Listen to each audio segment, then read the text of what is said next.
I'm going to start by sharing my screen.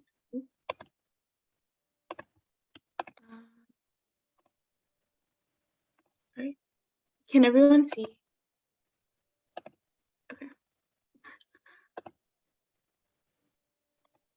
There we go. All right. Hello, everybody. Thank you so much for joining us. Excited to talk to you. I hope you've had a good morning and good first part of the conference.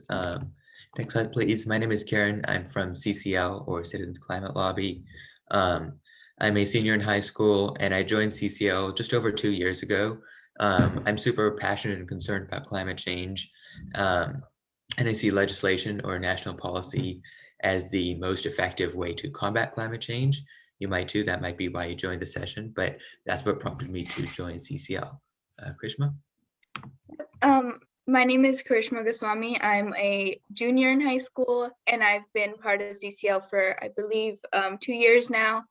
And for me, I was always really passionate about the environmental crisis and about trying to create a better world for our future. And I've also been passionate about law for a really long time. And so getting to work with policy and litigation and legislation through CCL has been really amazing for me. And that's what prompted me to join. And today you guys are going to learn a little bit more about what we do with those policies and with lobbying, things like that. And hopefully you'll see what we love so much about it. Yeah, and then also joining us today is Dave Kane. Can I just say hi? He's a very long time CCLer, and he might be leading a breakout room in a little bit with us. So next slide, please. So we are from, as I mentioned, Citizens Climate Lobby. It's an international grassroots environmental organization with about 600 active chapters around the world. Our mission is to create political will for a livable world. You'll hear a little bit more about specifically what we mean by political will in a few minutes, but how we do that specifically is that we are focused on national legislation to address climate change. This picture here is of an annual lobby day, obviously before COVID, in DC, where hundreds of volunteers go to DC and lobby their members of Congress for the climate solutions that they want to take place. And so it's been happening online every few months as well recently. So today's a lobbying workshop. We're going to have some mock lobbying sessions in a few minutes where we'll practice our skills in talking to mock Congress people. But first, we're just going to tell a little bit about what lobbying is, and then about what we're lobbying about. And then we're going to break out into some rooms to practice our skills. Yep. So the first thing is, what is lobbying? So lobbying is when people or groups tell their elected officials about what matters to them and why. So a lot of times when people think of lobbies, they think of some of the ones we've shown on screen, like the American Petroleum Institute, the California Avocado Commission, or the American Cancer Society, so things that are related to oil and big pharma and those kinds of larger groups. But what makes us unique is that we're a citizens climate lobby. So we're constituents or citizens talking to our representatives who represent us, what is most important to them, to us, and what they should be reflecting in their priorities with legislation that they're passing. And there's actually a study that shows that citizen lobbyists, like those of us at CCL, are 6 times more successful than some of the bigger lobby groups seen on screen. So that's why what we do is so important, but also because politicians don't create political will, they respond to it. So they respond to what we tell them we believe is most important and what we want them to show and do with their legislation.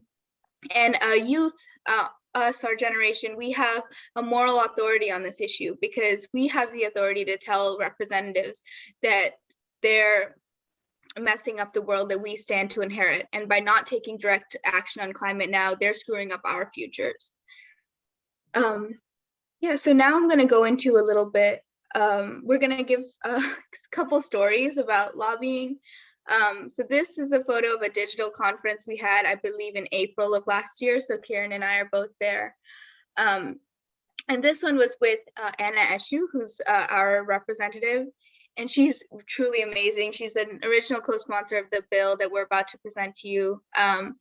And quick story, during this meeting, one of the highlights was talking about youth involvement. So I actually got to speak during the meeting about how youth are harnessing social media. to push for climate legislation.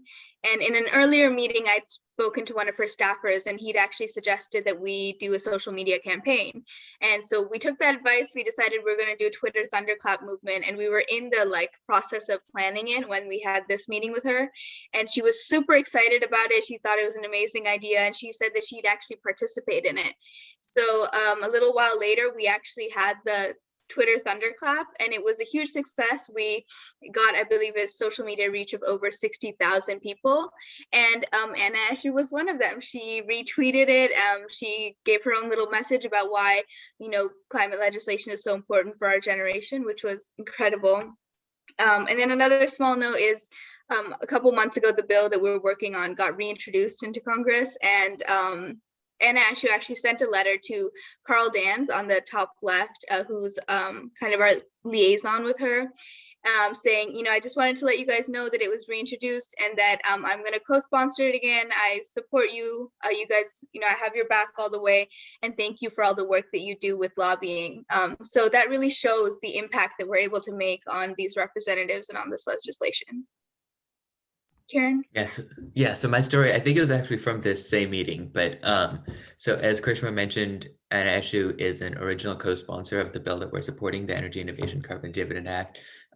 She's always been super supportive of our group.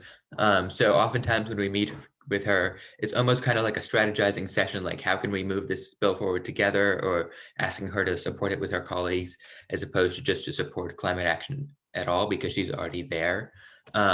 But one of our recent meetings, and again, I think it was the same one, we asked her to support the Reclaim Act. It's a bill about providing some funding for cleanup and economic assistance in coal country. But anyways, we had sent her information, or her office information, about the bill ahead of time. And then we met with her, and the asker made the ask, can you support the Reclaim Act? And she was totally on board. She told us that she had not heard of the bill before, that the sponsor, or the person who introduced the bill, Matt Cartwright from Illinois, had never contacted her office about it. But because we had sent it to her and she respected us, and because she had just found out about the bill, she looked into it, she was completely in support. And it was really cool to see how kind of just our group of little random people who live in the area could talk to her and get her to support this bill. We're not like some entrenched powers who got her to support it, as much as just people in her district and all around the country. People talked to their representatives who were already supportive of the bill, of the Energy Innovation Act, to support the Reclaim Act, and it gained a ton of new co-sponsors in that week, and it ended up then passing the House as part of one of the stimulus packages a few weeks later. So that was pretty cool for me. Yep. So now we're going to be talking about HR 2307, or the Energy Innovation and Carbon Dividend Act. So when we go to those lobby meetings, this is one of our biggest asks is, can you as a representative support this bill, vote for it when it comes down to the floor in Congress? So I'm going to give you guys an overview of the bill and explain it a little bit. And then in a minute, we're going to go into breakout rooms, and you guys are actually going to practice lobbying for this bill. So it's important that you guys understand what you're lobbying for and what you're asking for.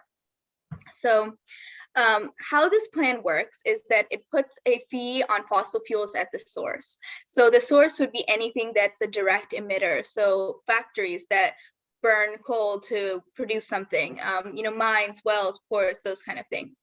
And the issue with that is when you put a fee on fossil fuels, it makes producing a product more expensive. And so those companies are going to increase the price of that product. And that's economically not very equitable, because lower income families would be disproportionately affected, because there'd be a larger price on goods that they rely on, and that would be unfair. So how we adjust for that is through a dividend. So 100% of the net revenue that's the government gets from the taxes is returned to the households as a dividend. And a dividend is a check that people would get, I believe, monthly. And that way they're not losing any money from the taxes being put on the fossil fuels. And how this actually works is lower income families who have smaller houses or fewer cars will actually come out ahead, because they're not paying as much in the tax, because they're not using as much carbon. And so they'll actually earn money from this bill.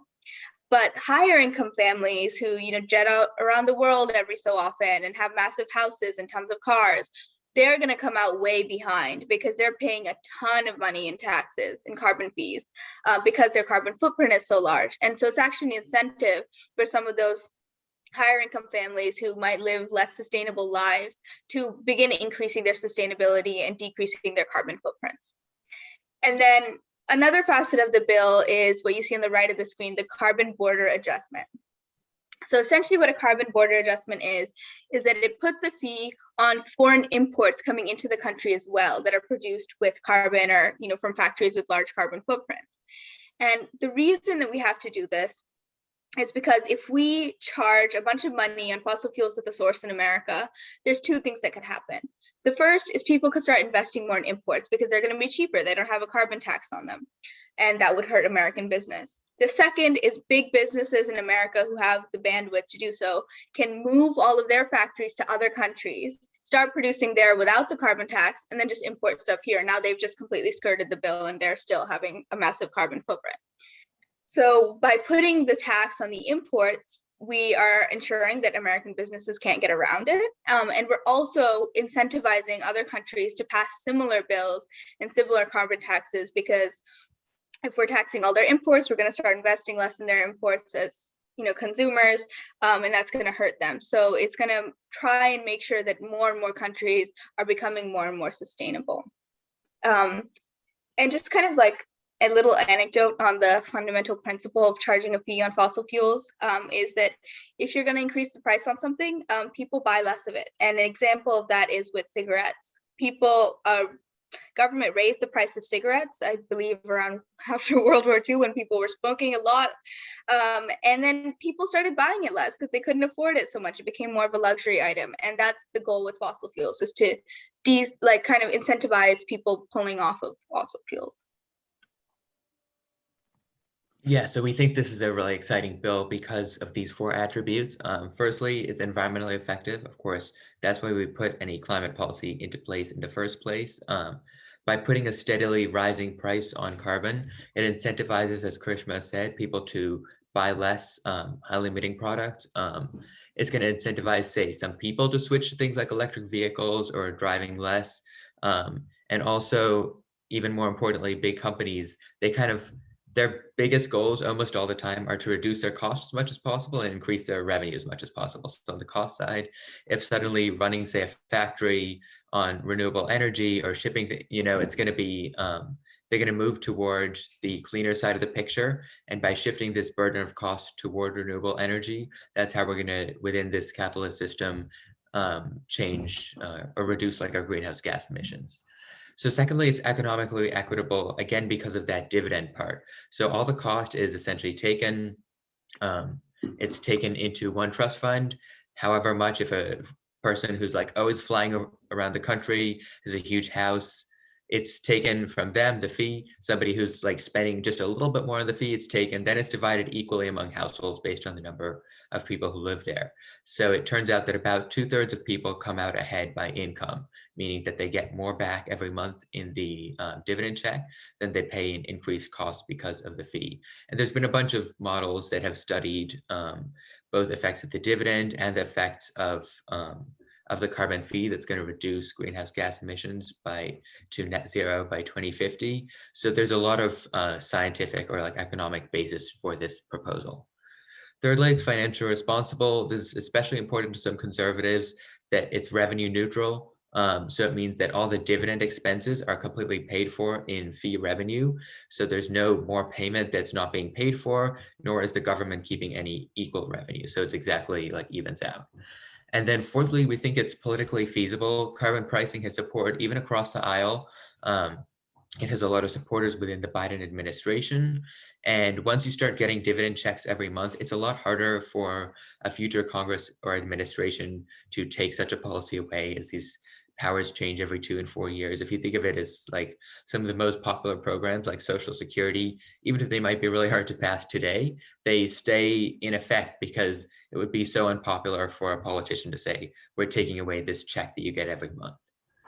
So I know that might have been a lot to take in about this new bill. So we do have a little bit of time for Q&A, both about the bill. I know a few of you did get here a little bit after. So if you want to ask questions about what we do or like about what lobbying is, feel free to go ahead as well.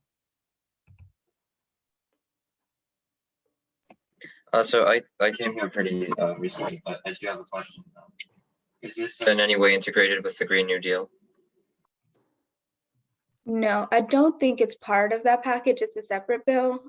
It's, I think, also a smaller one, kind of like, I don't know if you were here when we were talking about the Reclaim Act, but that's where lobbying is so important because, you know, representatives might not have heard about the bill, and that's where we come in. We come in and we talk to them about some of these smaller bills they might not know about, encourage them to talk about it to their colleagues, and that's how we get them to be a little bit more popular.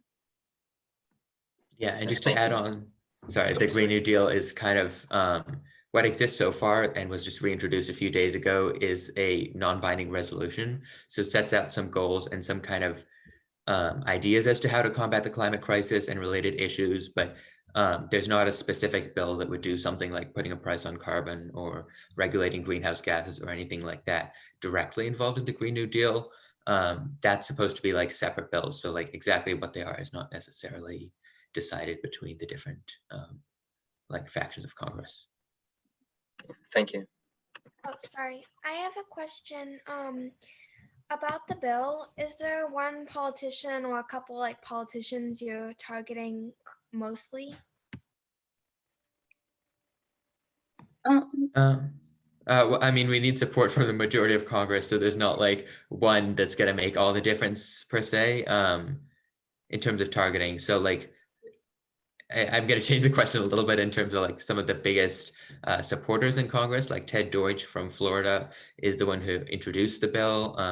And then there's, I think, like 8 primary sponsors, one of which is Anna Eshoo, but there's a few more from around the country. But yeah, I mean, we need the majority of both houses of Congress to support the bill eventually. Yeah, I mean, Let me know adding if on that's to not that. really what you were.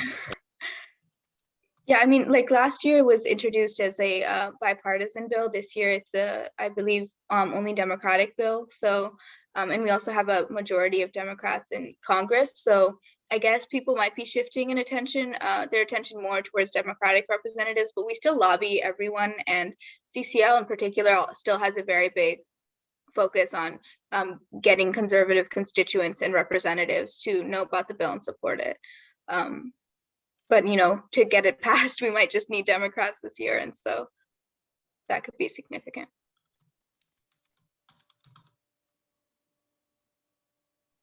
Is it difficult for conservatives to agree with the bill? No, as I just said, it was a bipartisan bill last year. And, you know, Karen just went through some of the facets of the bill that we really like. And parts of that are, before it had a regulatory pause, which a lot of conservatives like because it stopped some of our other environmental policies like the Clean Air Act, but I believe it was reintroduced without it. You know, but things like returning money with the dividend, ensuring that it's economically equitable.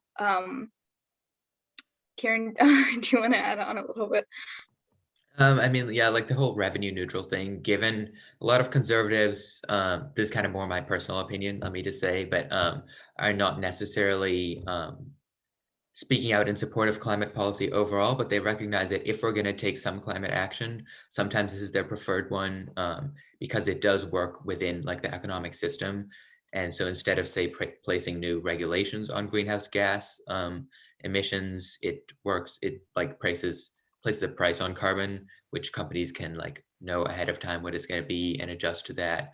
I mean, outside of that, I still think pricing carbon is a really effective approach because it applies to all sectors instead of having to craft separate regulations for different things. But so that is a reason some conservatives have supported it. There is like a decent faction within the CCL organization nationally of conservatives. It's called the Conservative Caucus that supports the bill.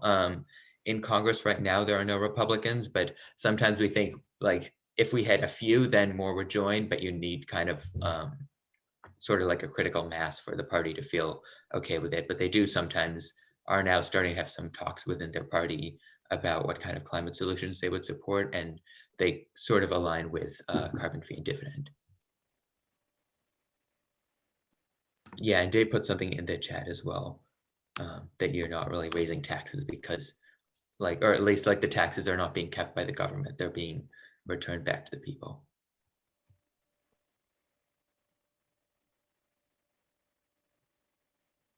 And sorry, I just want to give a super quick overview of the bill again, just in case. I think a few people did join after, so just so you're not completely lost. It's called Carbon Fee and Dividend, the Energy Innovation Carbon Dividend Act. So at a base level, it puts a price on carbon. It would start at $15 a ton and rise by $10 a ton every year. All the revenues are collected up, returned equally to households, and then there's also an adjustment so that exported products get a refund and imported products have to pay the fee as well. Super quick crash course, but Dave sent a link. There's a ton more information about the bill, and we'll talk about it more in the breakout rooms as well. Yeah, if you missed it and you have to lobby for it, we'll jump in and make sure you guys understand what's going on. Oh, there's a question in the chat. Are companies or people actively going against the bill?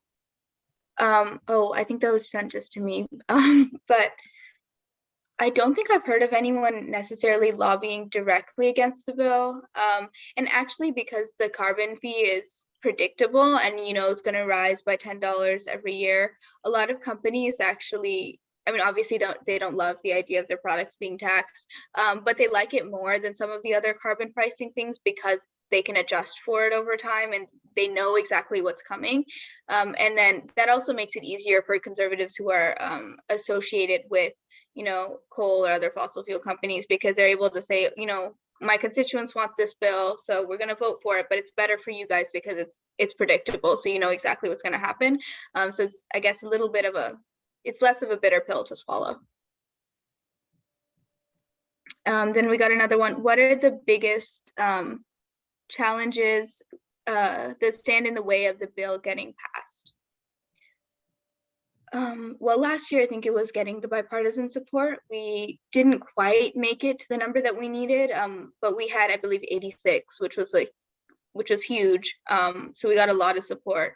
But this year, again, it's introduced as a Democratic bill. Hopefully, we'll be able to get some conservative support as well. And if we get most of Democratic support, it should go through. But the biggest challenge really would be, I think, the conservative support.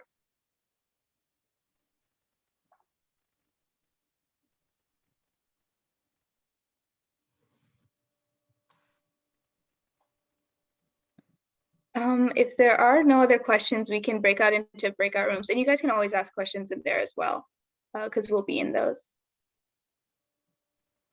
Okay, so I'm opening up 3 breakout rooms right now, and yeah, everyone will be in one of those 3.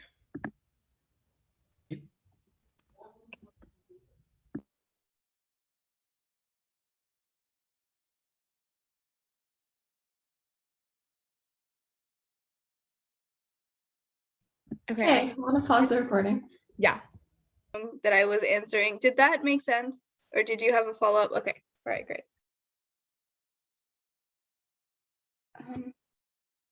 Okay, is everyone back? Yeah.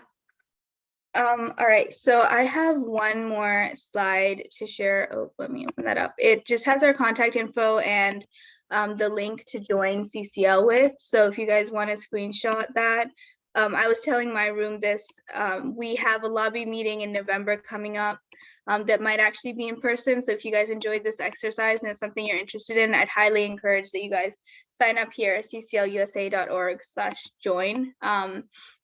And you guys might get to participate in our next lobby meeting. And other than that, I believe, do we have time for questions, Jory? We have, rooms are supposed to end now, but if anyone wants to stick around, we're just heading off into our lunch discussion room. So if everyone wants to go to those, they're able to leave now, but if you want to stay and ask a few questions, you're welcome to stay. Great. So if you guys are heading out, thank you guys so much for having us and for attending this. I really hope you guys learned something and that you guys enjoyed it and are maybe getting more into lobbying. So thank you guys for all your attention. Yeah, thank you so much. It's great to talk to you all. Yeah. Thank you. And if you're heading off into lunch discussion rooms, you can just find that in your email with your schedule. Thanks for coming. Thank you, everyone.